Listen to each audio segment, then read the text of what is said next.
Well, instead of a happy Mother's Day from me, how about one from Mr. T?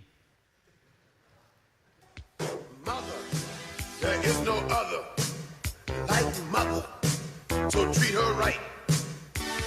Mother, I always love her, my mother, so treat her right, treat her right.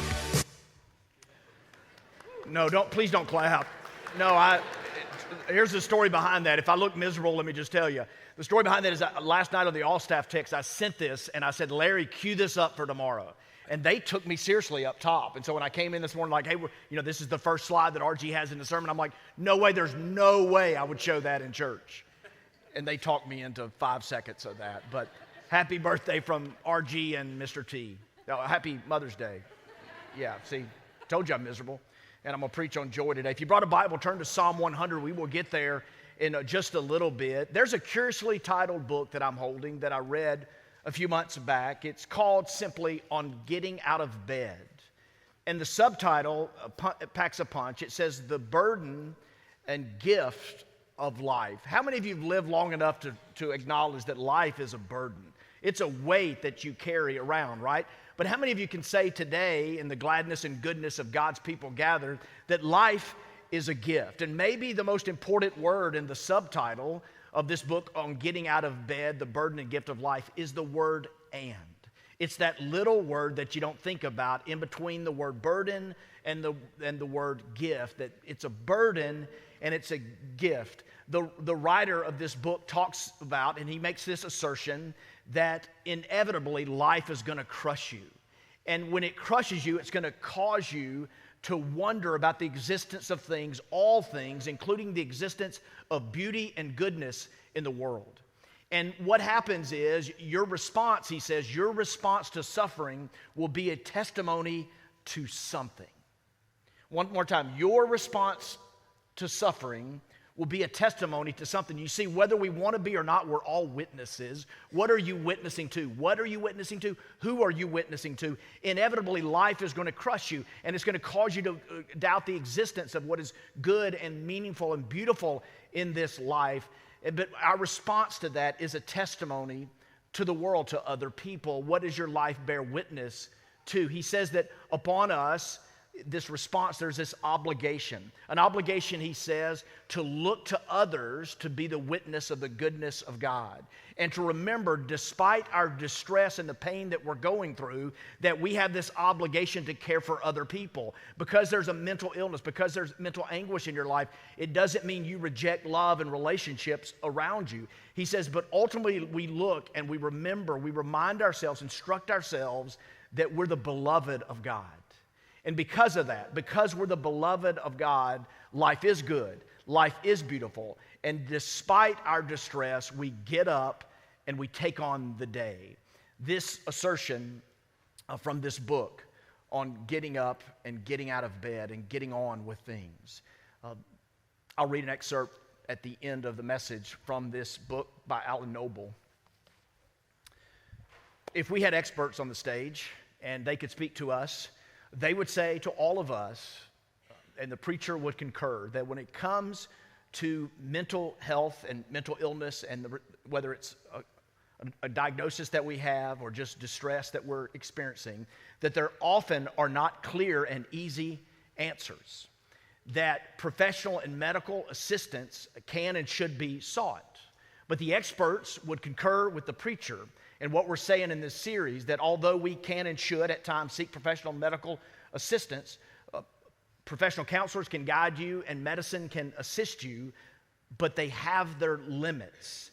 That there are many causes for what we experience when it comes to our own mental well-being.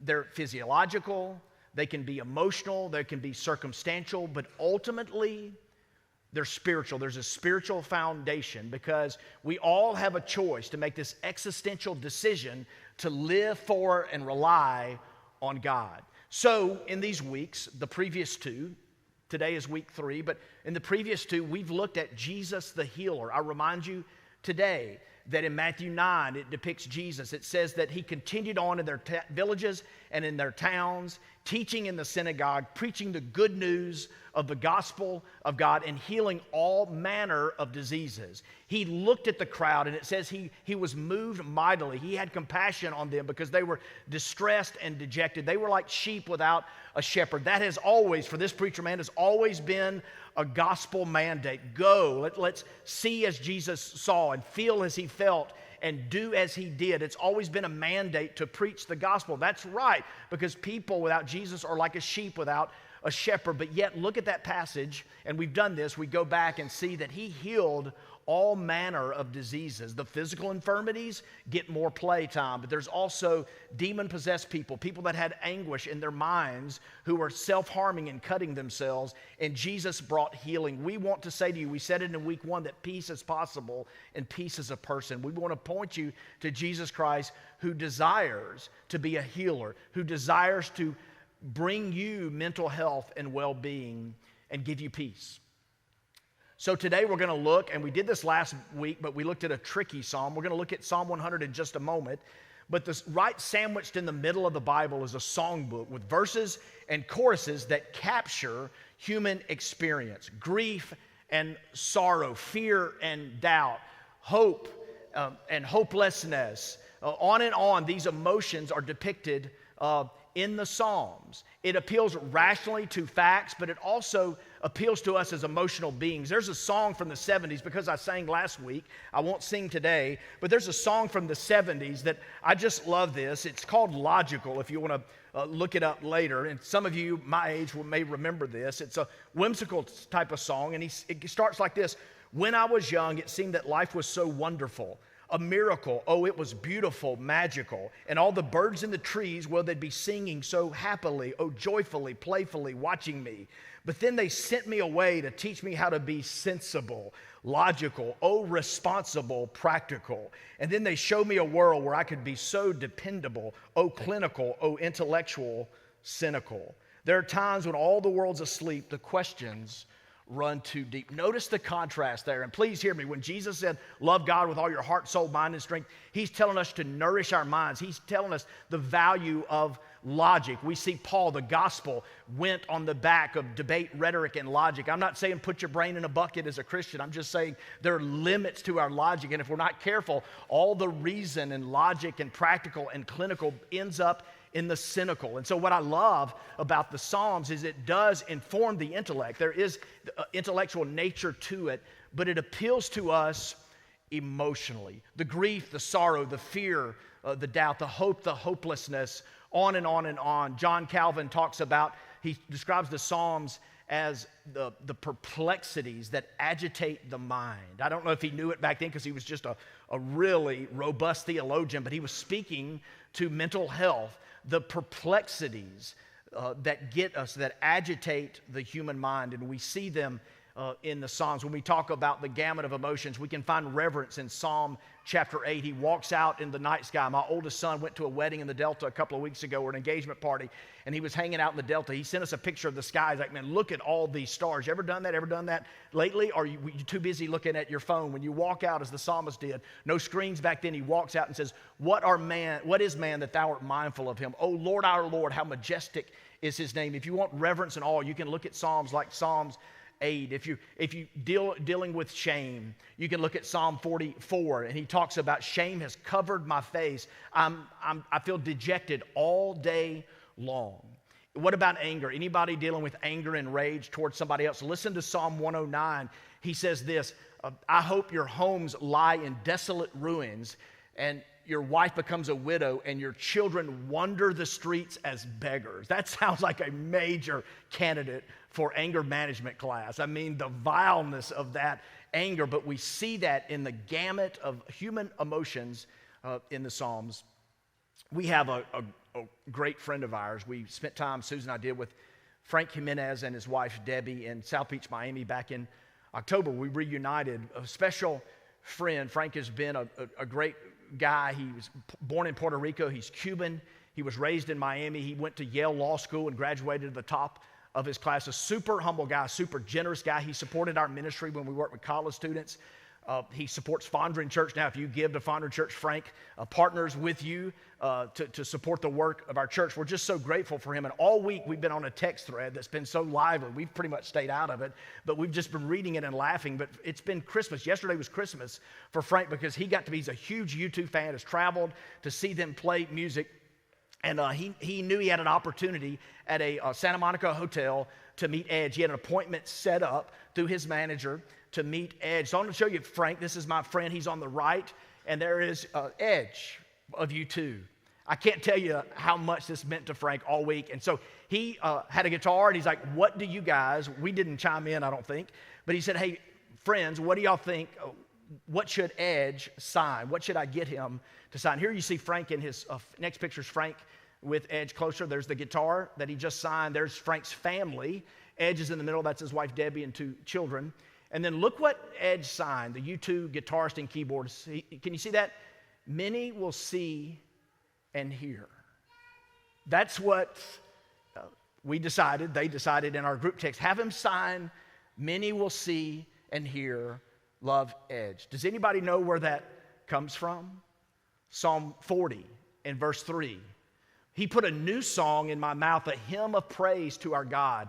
Many will see and fear, and they will trust in the Lord. They will see and fear. They will trust in the Lord. Fear here being reverence. This is what Ed signed on his guitar. This song from Psalm 40. And U2, the band, long ago tapped in to God being a deliverer, for God being someone that we should trust in, that we should see and fear and have reverence for. This is the beauty of the Psalms. Psalm 100 in verse 2 is what I want to look at. After, Lord, I know you know this by heart. You don't have to look down. But enter his gates with thanksgiving and into his courts with praise. And then verse 2 of Psalm 100 says this. Serve the Lord with gladness. Come before him with joyful songs. Why, preacher, preach this on a series about mental health called Finding Peace? Because we need to talk about joy, and we need to have an adult conversation about joy, because joy that is real can also exist with suffering that is deep and abiding. And so this sermon, I hope you will open your mind to what God would have for you as we consider that. These are words in the Bible related to joy all throughout Scripture, certainly in the Psalms. Jesus talked about these words. If we can throw a splattering of words that are synonyms with the word happy. Joy, happiness, delight, gladness, contentment, satisfaction, cheerful, pleasure, blessed. All these words are used to denote being happy. They are used to talk about our God and what our God desires from us, no matter what you've gone through. Remember, Jesus talks, he says, in this world you're going to have trouble. And then he talks about peace, and then he's going to talk later about joy. But he says, in this world you're going to have trouble, but my peace I give to you. A couple of questions. How much trouble have you had in your world? As you look lately, how much trouble have you had in your world? But here's another important question. How much peace have you had in your heart? How much peace that just says, hey, God has got this. No matter what's happening around me, he's got this in me and ultimately got it in the end. And so I can have peace and I can have joy. These words are, if you will, religious words. We've let the world hijack them, and we think joy is some clever, cool laugh line or something. We think pleasure is a bad word, but these are words. And by the way, when Jesus talked about blessed, he meant it. He was saying happy, happy, happy. He was saying, here's a way that you can be happy. And so today, as we think about God's desire for us to find peace, to find joy, I want us to look at 3 what I want to call joy killers. These are things that they're just not just going to steal your joy, they're going to zap you and take it away from you. So the first is this. The first joy killer that I want to give you is what I want to call destination addiction. If you put a subtitle to this, the first joy killer, destination addiction, it's down the road joy. It's a joy that says, not now, I've got to wait on the joy. And I want to offer you something that may be counterintuitive to your experience because you've had a lot of trouble in your world. But I want to say to you that joy that Jesus gives is not a down-the-road joy. It's not a joy where you have to wait. But that's why I use the word addiction. We have this destination addiction. When I was a youngster, I cut grass. That was my first, I think I had a lemonade stand, but when I made some, what I would call at the time, serious money, I cut grass. I had my own lawn business with Matt Mooring and Mark Hopkins, and we made some serious money for guys our age back in that time. And I knew the prize. I knew what I wanted, a down payment on a Jeep. I wanted a Jeep. And I worked hard, saved up, put the down payment on a Jeep Wrangler, a CJ7. It was a manual transmission, a 3-speed on the floor, dual headers on the exhaust. Man, that thing was everything to me. I got that Jeep and I made noise. I couldn't sneak in late at night with my family with the dual headers on the exhaust. It made some noise, and I loved the Jeep. It was everything to me. And later that week, after I had 1 week of fun, you know what I got in the mail? I got a payment book. Any of y'all remember a payment book? They don't do this anymore, but they used to send you a book, and they were shaped in the size of a check. And if I remember right, it was 72 of those little slips. 70 is like a physical reminder. You got to tear this out and send it in, and then you got to do it the next month, and the next month, for the next year, the next year, the next year. And I'm like, man, that took some joy out. I wanted that Jeep. I got the Jeep. I worked so hard and sweated and got stung by yellow jackets when I was cutting grass, but I got that Jeep CJ7 Wrangler. Man, it was everything. And that joy sort of wore off a bit when I got that payment book. And it wasn't fully mine, right? The bank owned that Jeep, and if I didn't send that check in every month, they were coming for it. I went to an estate sale not too long ago. Y'all ever been to an estate sale? And I walked around that thing, and I was noticing that just the stuff and our penchant for acquiring stuff and trying to gain things and going after things and curating our homes and wanting things to look good and be good. And I remember at this estate sale just thinking, man, this was valuable to somebody once. And what happens at an estate sale, this is put out after the family's gotten some of the good stuff. And so strangers walk through, and they have no regard for the life you lived. They have no care for that. They're going to get some of your stuff, and they're just going to go on about their way. And that's where things are going. And for us, when we have this addiction to destination, oftentimes our addictions is around stuff. It's me as a young teenager thinking, the Jeep. And then we just get older, and as they say, the toys and trinkets become bigger. What we treasure is wrong, Jesus taught in Matthew 6 in the Sermon on the Mount. But these estate sales can remind us, man, somebody's just going to go through your stuff eventually, and it's going to be sooner than you think.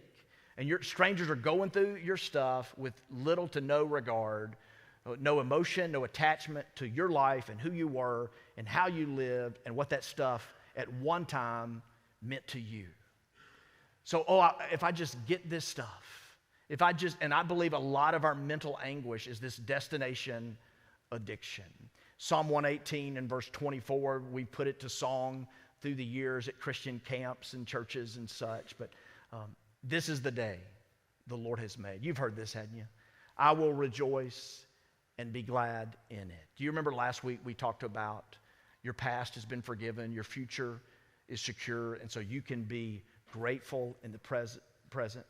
And by the way, when it comes to our battle with mental health, we talked about gratitude last week, specifically with anxiety. What relationship does it have?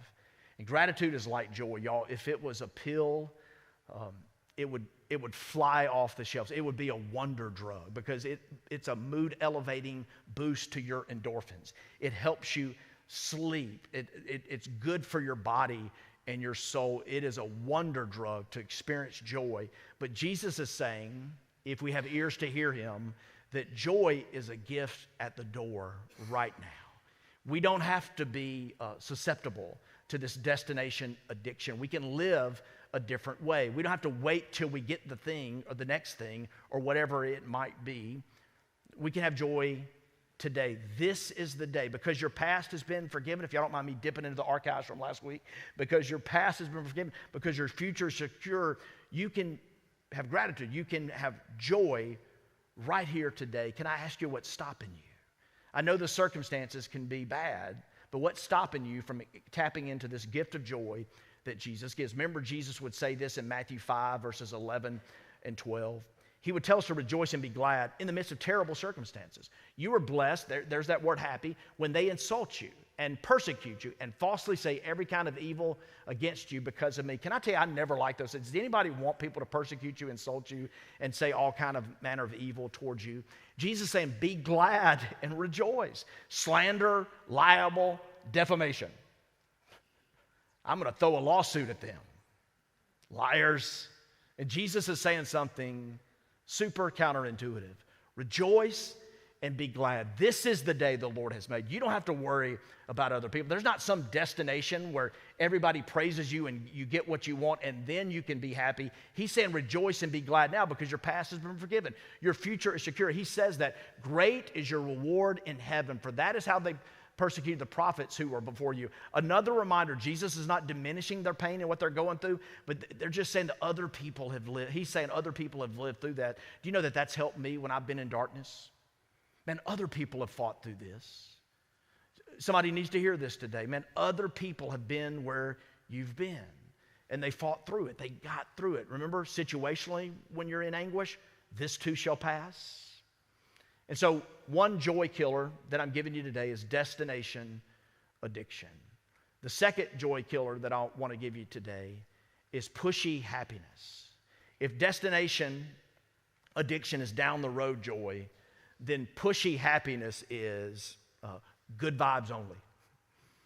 Write that down if you're a note taker. Good vibes only. We're not going to sit in our pain.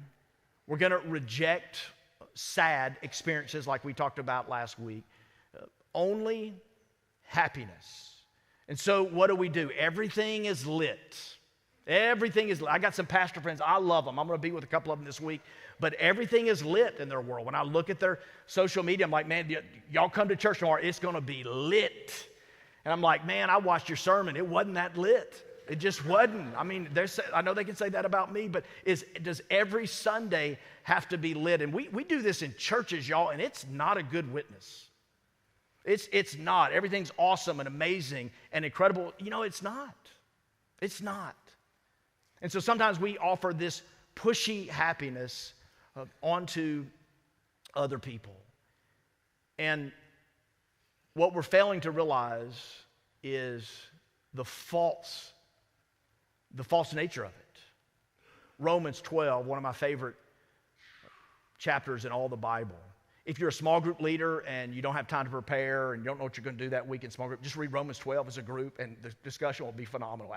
Ask a few questions. It's just unbelievable. Romans chapter 12. It says this in verse 15, rejoice with those who rejoice, weep with those who weep. Here's what that's saying. It's saying that joy and sadness are traveling companions. I bet you don't have to be a pastor to know this. I bet you've all been to a funeral. We've had a few just recently in our church family. But I bet you've been to a funeral where it's gone like this. There's been sadness in the house. There's been sadness at the church or the funeral home or the graveside because people lost a loved one, someone very dear to them. And so there's mental anguish that's happening because of the loss. But then someone comes up, friend or family member, they've got the microphone and they speak about that person's life and they tell some some crazy thing they had about what they did or said one time or a memory or something eccentric about them. And what happens? People laugh. People laugh at a time of sadness. Joy and sadness are traveling companions. I don't know who needs to hear this today, but if you experience joy and accept that gift, it doesn't invalidate the pain that you're going through. It doesn't invalidate the sadness that you're trying to work through just because you have a moment of joy.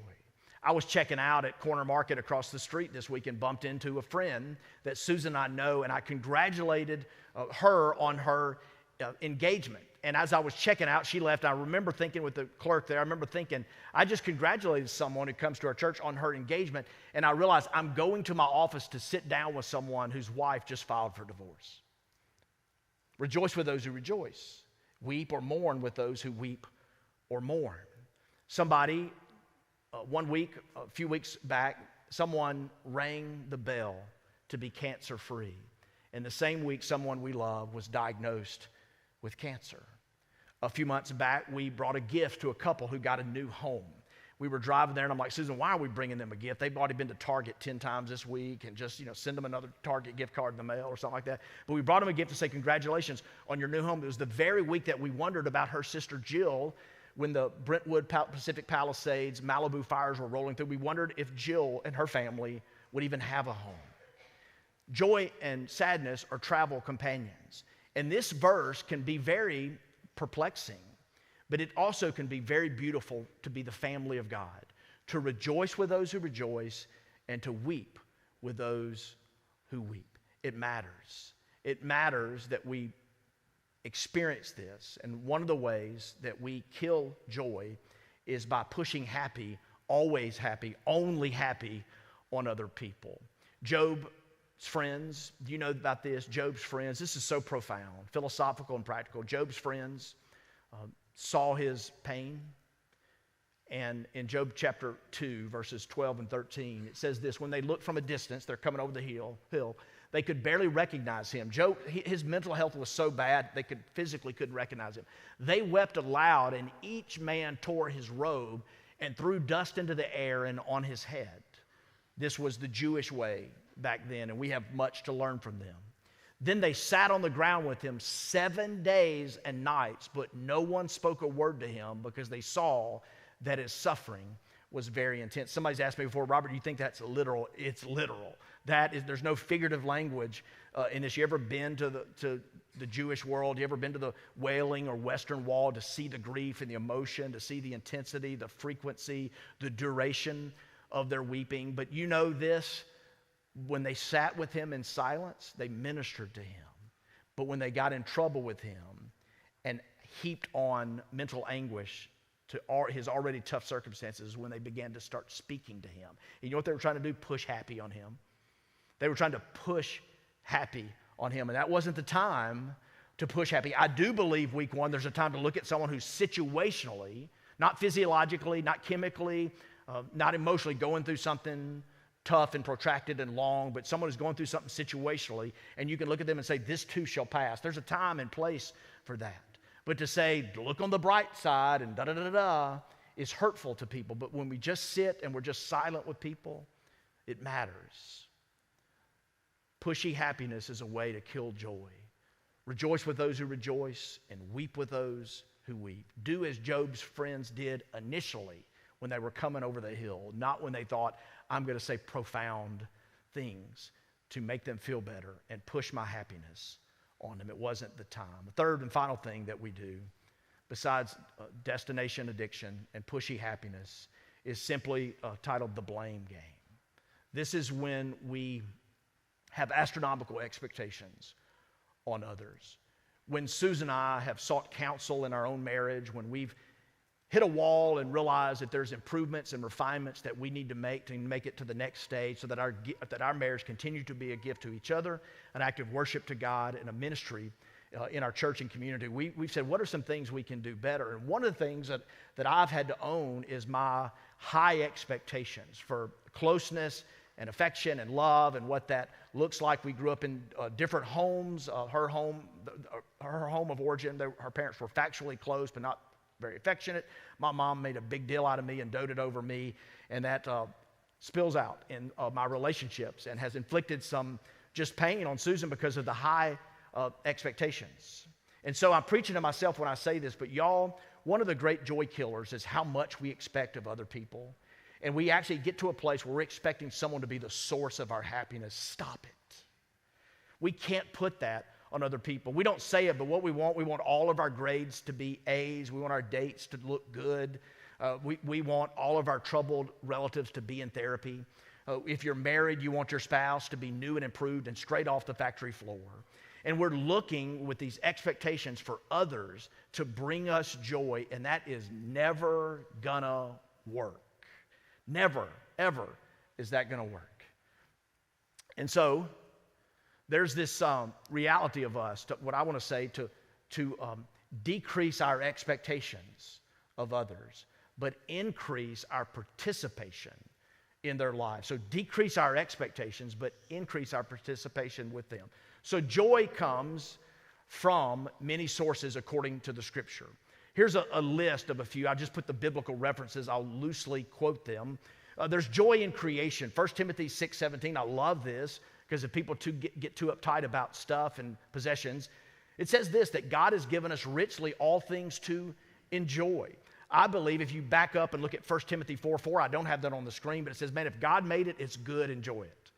1 Timothy 4:4. But God has given us richly all things to enjoy. One of the ways that we invite joy into our lives, despite the sorrow and mental suffering we may be going through, is to enjoy the gifts that God has given us. Pastors are terrible about this. Pastors and their families aren't good about this. And so there's churches that don't have joy and vitality, that lack a sense of happiness because we don't know, we don't feel like God has given us a green light to do what brings us life. And a healthy leader, a healthy you, is someone who says, hey, despite my anguish, despite my battle with mental health, I am going to enjoy things that God has given me. We have joy in creation, but also joy in salvation. That passage in 1 Timothy 1:16 and 17, he says, here's a trustworthy saying that's deserving of full acceptance. Christ came into the world to save sinners.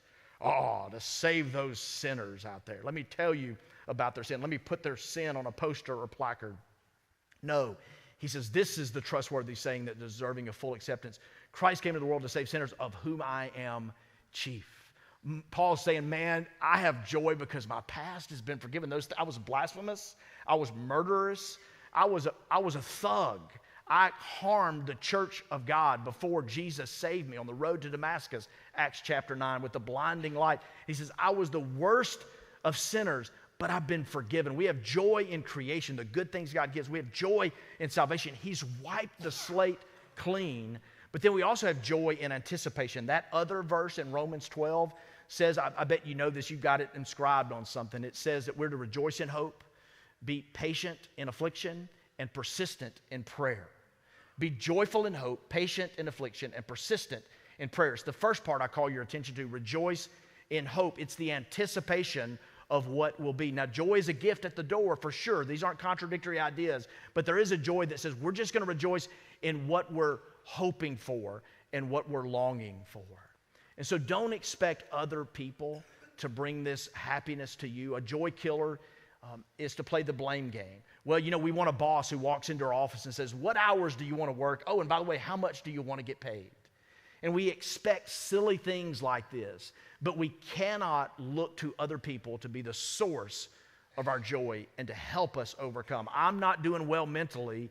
My emotional mental health and well-being is not good because of this spouse, this parent, this kid, this boss, and we're looking to the wrong sources. Joy in creation, sure. Joy in salvation, you bet, but also joy in anticipation of what God will do one day, what he will ultimately do. It's so interesting that Jesus talked the most about joy. And I don't know if we can flip back, Amy. I'm going to put some pressure on you here. There's some passages in Ecclesiastes that talk about joy. And I love this in Ecclesiastes chapter 3 and verse 13. It says that we are to rejoice in our work. It is also the gift of God whenever anyone eats, drinks, and enjoys all of his efforts, all of his work. You say, preacher, I am not going to enjoy my work, and you cannot force that upon me. You can have joy in your work. If you do your work heartily, no matter what you do, if you do it heartily as unto the Lord, you can find joy in your work. There's joy around the table. Look at Ecclesiastes 9:7. Go eat your bread with pleasure and drink your wine with a cheerful heart, for God has already accepted your works. There's joy at work. There's joy around the table. There's joy with your spouse. Married people or people who will be married. Enjoy life with the wife you love. All the days of your fleeting life, which has been given to you under the sun, all your fleeting days, for that is your portion in life and in your struggle under the sun. There's joy at work, and there can be joy around the table, and there can be joy in our marriages. One of my favorite expressions of joy in all the Bible is a descriptor, an early descriptor of the early church. Now, they would have trouble, they would have fighting, and they would have persecution, all kind of stuff coming their way. But it says that they were devoted to the apostles' teaching, to the fellowship, to breaking of bread, and to prayer. They didn't dabble with each other. They were devoted to this, to living in community. And it says that they met together with glad and sincere hearts. With glad and sincere hearts. You've all heard, or many of you have, I've heard James 1:2, count it all joy when you fall into various trials. Listen, let's be human here. You don't rejoice when bad stuff happens, but you rejoice in what it can produce in you. And so hold on, because all that what's so hard, what can steal your joy, potentially kill your joy, God is doing something in you that will produce something greater in you, and you'll be a better you, which is a gift to everybody around you. When you're a better you, God's producing something in you. In closing, I want to say this, that it's so interesting. In a series called Finding Peace, a series about mental health, Jesus talks the most about joy on the eve of his crucifixion. And he says to them to let love guide you. He says connection. We sang this, to abide in him. Presence and love, to remain in his love. These three words, now we've looked at three joy killers: destination, addiction, the blame game, these other three, but look, love, connection, and presence are three words that Jesus talked about that can help love abide in us, that can help us stay with us. Don't push your happiness on other people. Change your expectations of other people around you, but increase your participation, increase your involvement with them. Mike Krzyzewski, y'all recognize his name, Coach K, as he's famously known, a former Duke basketball coach. The last time he led them to a national championship, just a few years ago, he gave each of his players, everybody, starters and guys that come off the bench, he gave everybody a basketball. And he said, I want you to write the names of people who've meant something to you. I want you to write their names on your basketball. And as we travel to the Final Four, I want you to take this basketball. People are going to laugh at you, but I want you to take this basketball everywhere you go, on the plane, on the bus, in the hotel room. I want you to sleep with it. I want you to bring it down to the lobby for your hotel continental breakfast. Hold on to this basketball because it's a reminder, here we go, I love this from Coach K, that you're not just playing for yourself. Who helped you get there? You're not just playing for yourself. And so, as we end and the team makes their way up, stay with me even though there's some movement in the room.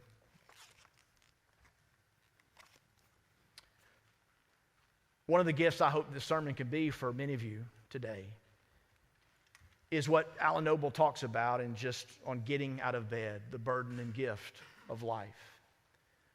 Is that there's this testimony that your life bears to suffering.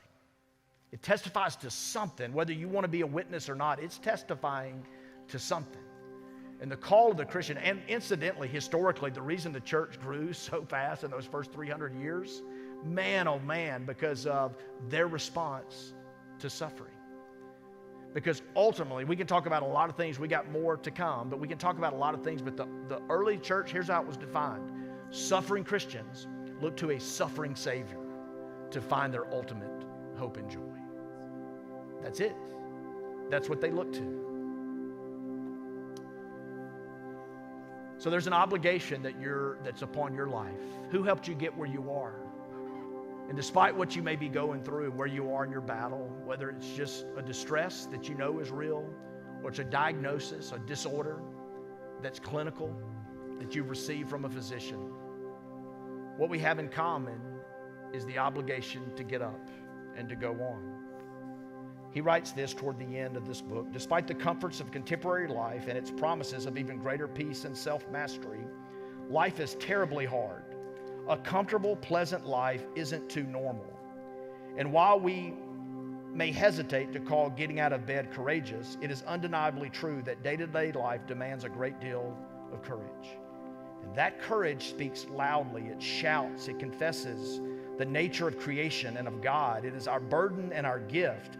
It is our spiritual act of worship, presenting our body as a living sacrifice.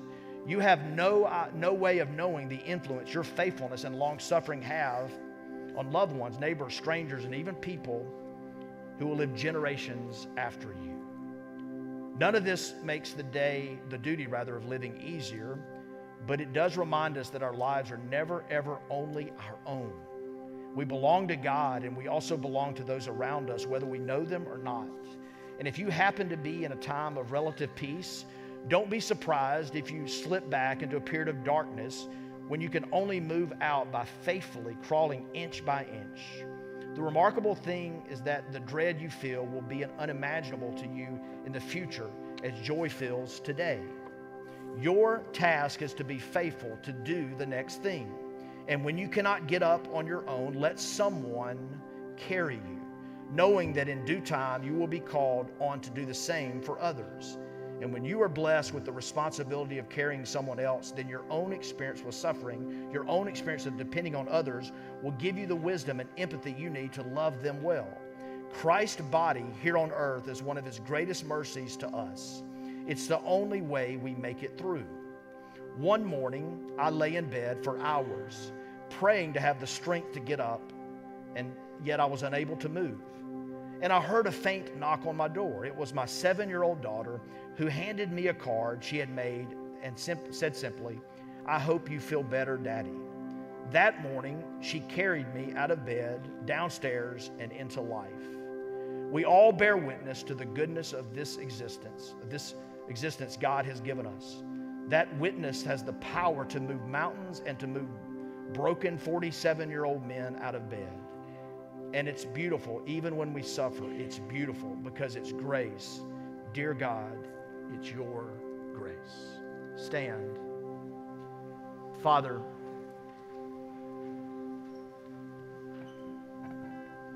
the lies that attack us are manifold.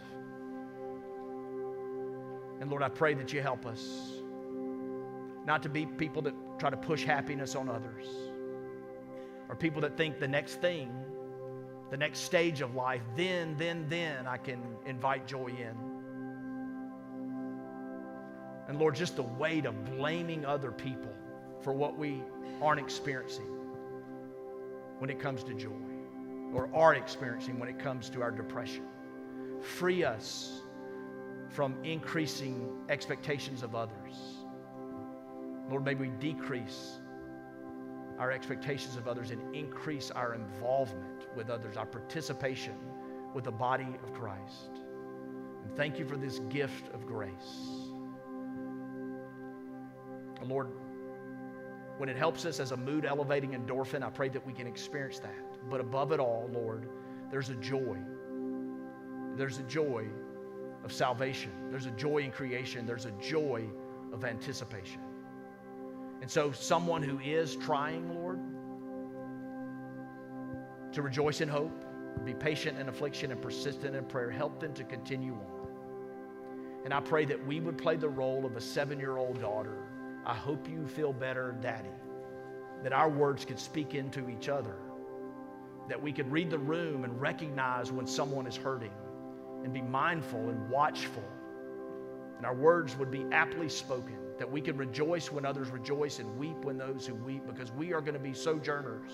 We're going to be a family of people who, when the same week somebody's ringing a cancer bell to say I'm free of it, somebody's going to be getting a diagnosis with it.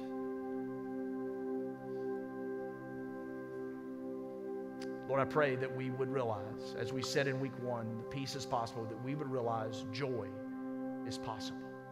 And there's something different about a Savior who would talk about joy the most on the eve of his greatest mental anguish, the crucifixion. And he looked for his friends to stay awake and to pray. And he models for us what it means to say, I need help. I'm not ashamed to say it. I'm going to reach out. This is hard. Help us be those people. In Jesus we pray. Hey, I'm going to be down front with my microphone off, ask a couple of our other ministers to be down front as well. We would love for this. Give us just a few minutes here, and we want to give you time to be prayed for today or come and pray. The altar is open, so you come.